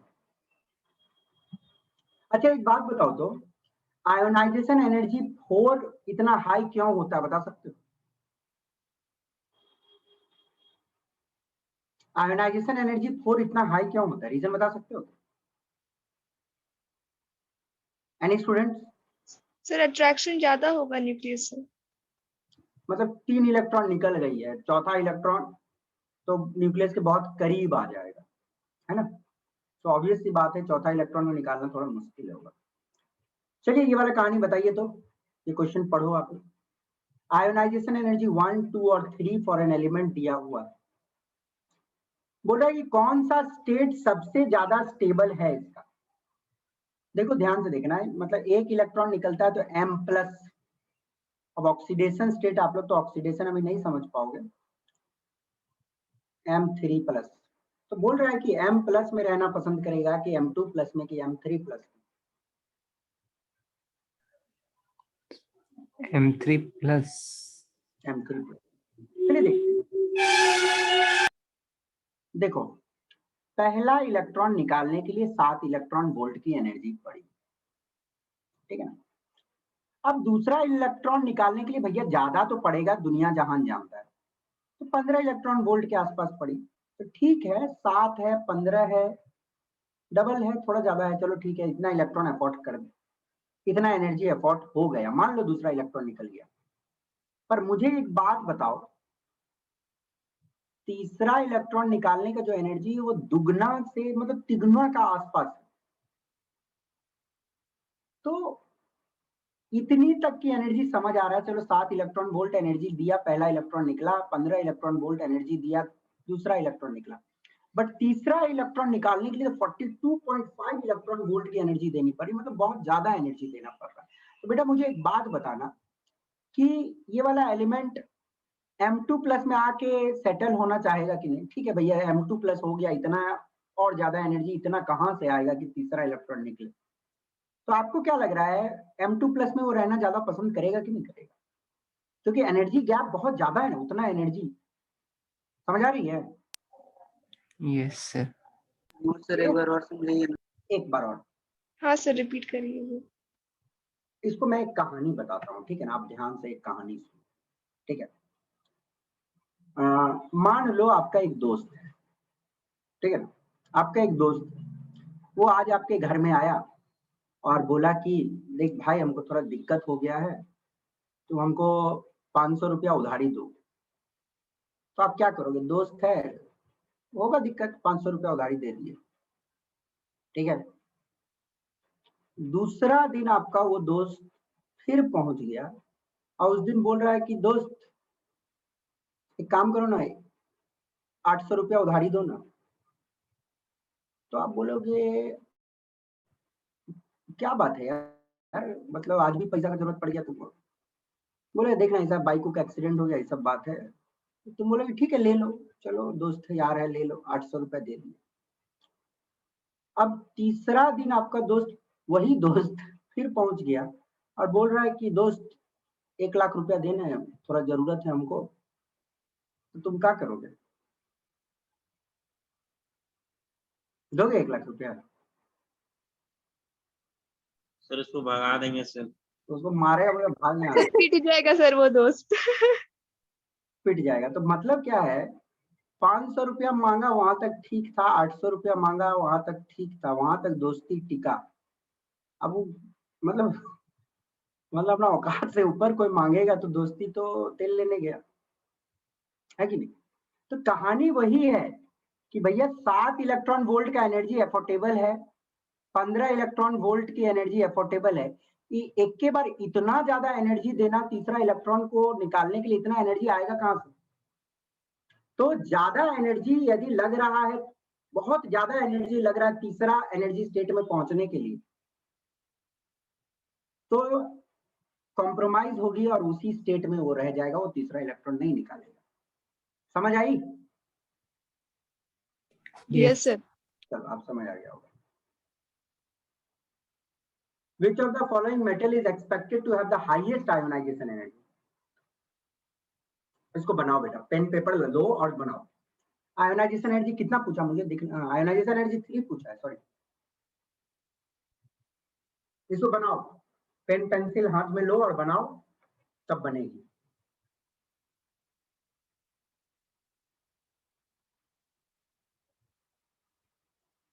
अच्छा आप लोग रफ वर्क किस पे करते हो, जैसे कोई क्वेश्चंस बनाते हो या सॉल्व करते हो? सर कॉपी पे सर। कॉपी का पीछे रफ कॉपी पे ही बना लेते हैं। अच्छा सर मेरे पास अलग से पेपर रहता है। हाँ वो कर सकते हो अलग से paper. Which of the following metal is expected to have the highest ionization energy 3?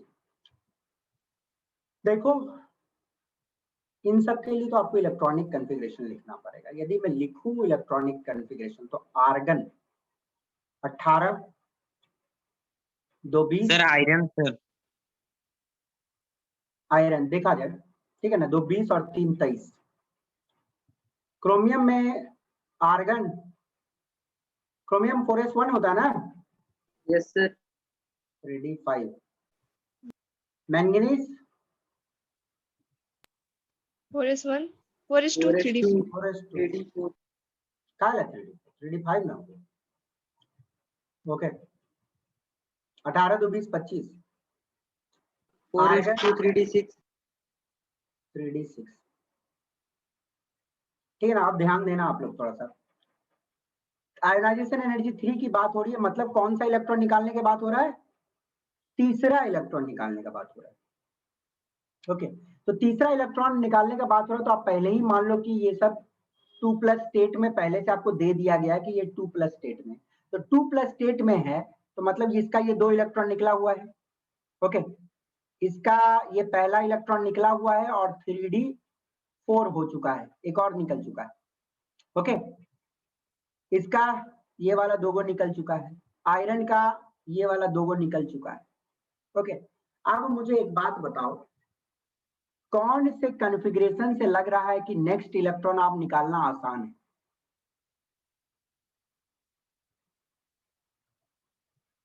मतलब सबसे मुश्किल है, आसान है। सबसे मुश्किल किससे लग रहा है आपको निकालना? आयरन।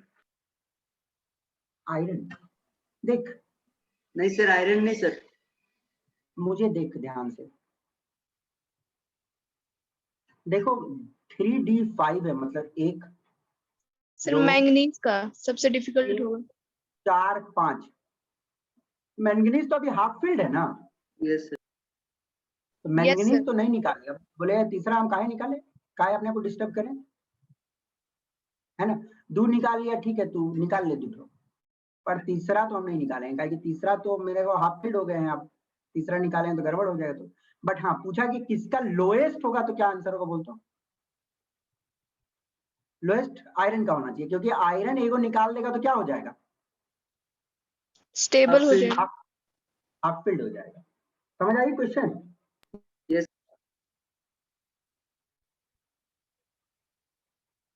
चलो ये तो बेकार है। ये वाला क्वेश्चन देखो,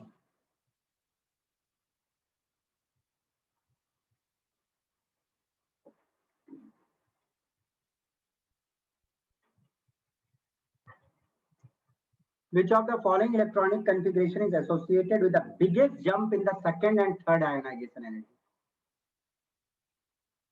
सेकेंड और थर्ड आयोनाइजेशन एनर्जी के लिए बिगेस्ट जंप किसका होगा?